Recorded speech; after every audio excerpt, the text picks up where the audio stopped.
In this video, we're going to look at more examples on finding the intersections of the graphs of two equations. In particular, some of the curves that we're going to be working on over here are going to be given by some equations of second-degree polynomial, but the principle is going to be the same, namely, to find the intersections.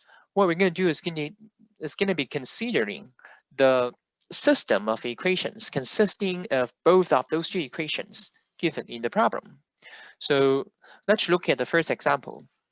In this example, we're going to find the intersection of the circle given by the equation x minus 1 squared plus y minus 1 squared equals 4, and the line, a straight line whose equation is given by y equals 2 plus x. And the figure down there indicates the intersection of those two curves, and there are 2 points on the plane, and we're going to look for those 2 points, the coordinates of those 2 points. Hence, to solve this problem, we're going to abide by the principle in which we would be setting up the equation system consisting precisely of those two equations given. Okay, and the technique of solving this equation system is also by substitution. And we observe that y is equals to 2 plus x from the second equation. Hence, we could use it to substitute your y in the first equation so that we end up with an equation of a single variable, which could be helpful.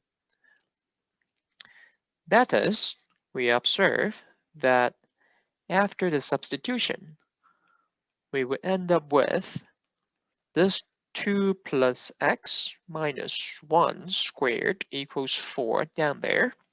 And we're going to keep the second equation.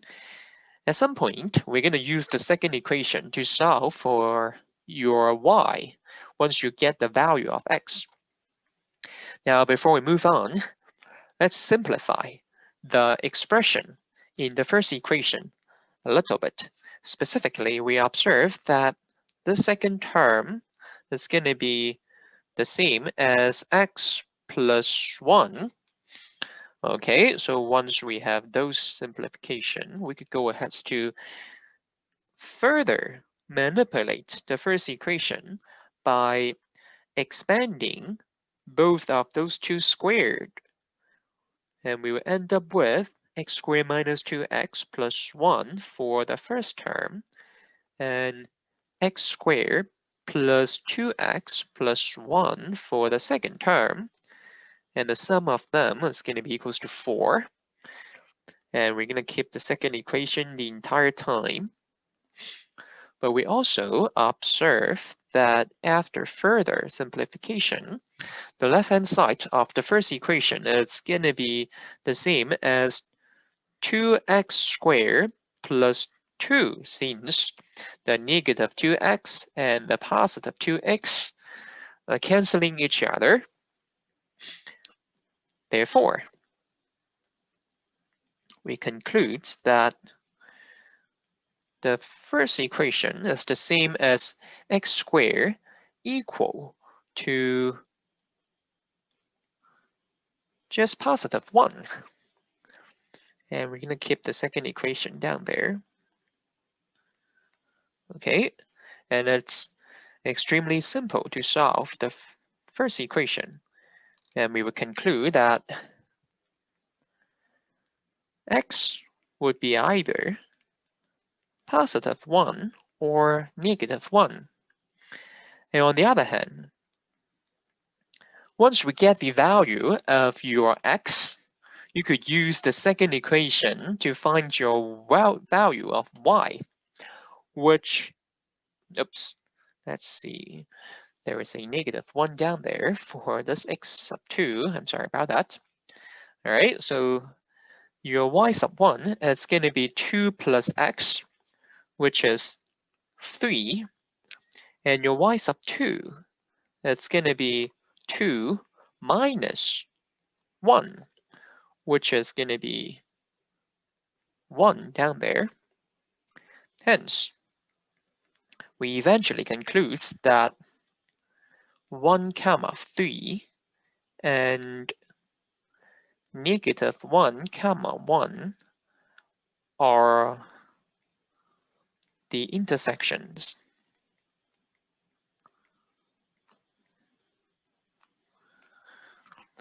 And let's scroll back a little bit and look at this figure.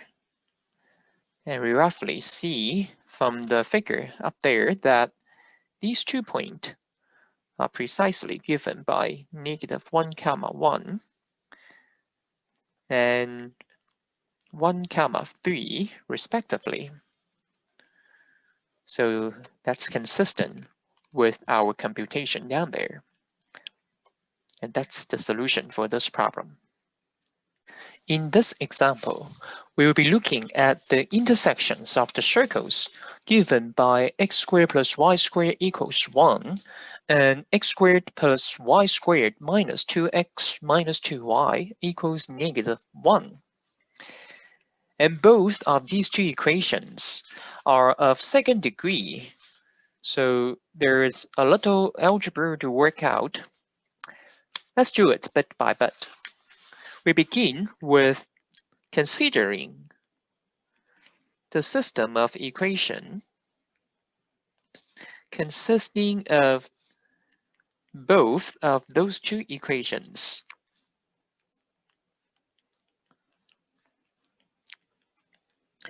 And to successfully solve this equation, we need to do a few simplification, substitution, and working out the algebra.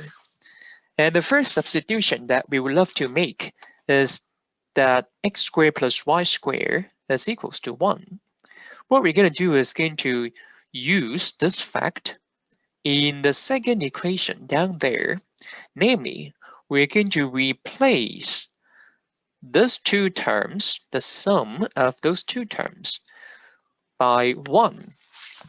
Hence, we end up with the new equation system in which the first equation is still x squared plus y squared equals 1, but the second equation is going to be replaced by 1 minus 2x minus 2y equals negative 1, and we should have a negative 1 up there as well. Sorry about that. All right, so once we get to this part, we could go ahead to simplify the equation by observing that the second equation could be written as 2 minus 2x equals 2y. And we're going to keep the first equation. All right, so at this point, we could go ahead to observe that the first equation is in fact equivalent to the fact that y squared is equals to 1 minus x squared. So we could replace y squared by 1 minus x squared. How this is going to be helpful? Well, the observation is in the second equation down there, for instance, if we divide both sides by 2, then what we end up with is going to be 1 minus x equals y. So that's what we would have by dividing both sides by 2. On top of that, we would love to square up both sides so that we could make use of the fact that y squared equals 1 minus x squared and use the right hand side of this part to replace your y squared down there. And specifically, that implies the second equation would be equals to 1 minus x squared as well. Now with this observation at hand, we could go ahead to solve for the quadratic equation in x. And specifically, we're going to expand the left-hand side of this equation to be 1 minus 2x plus x squared. And the right-hand side, we're going to take away the y squared. It's going to be replaced by your 1 minus x squared. So we're going to simply replace it by this guy. Now, some simple algebraic manipulation will lead to the following expression, which is 2x squared minus 2x equals 0. And with some further simplification, like factorize the 2x from both of those two terms, what we end up with would be the product of 2x and x minus 1, and it should be equal to 0. And the consequence is x would be either equal to 0 or 1. Once we get the value for x, we could figure out what y should be. And what we're going to do is going to make use of this equation up here. And for the sake of convenience, we're going to recognize that y should be equal to 1 minus x.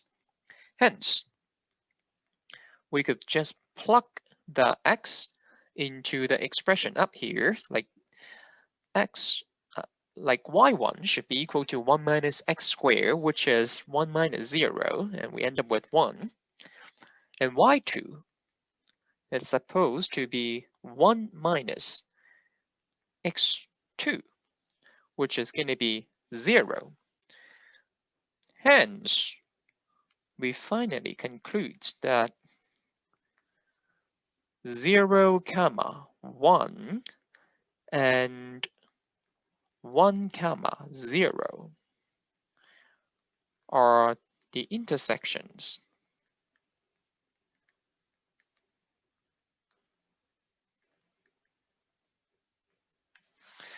All right, and if we scroll back to the figure up there, then we could confirm this observation from the figure up here.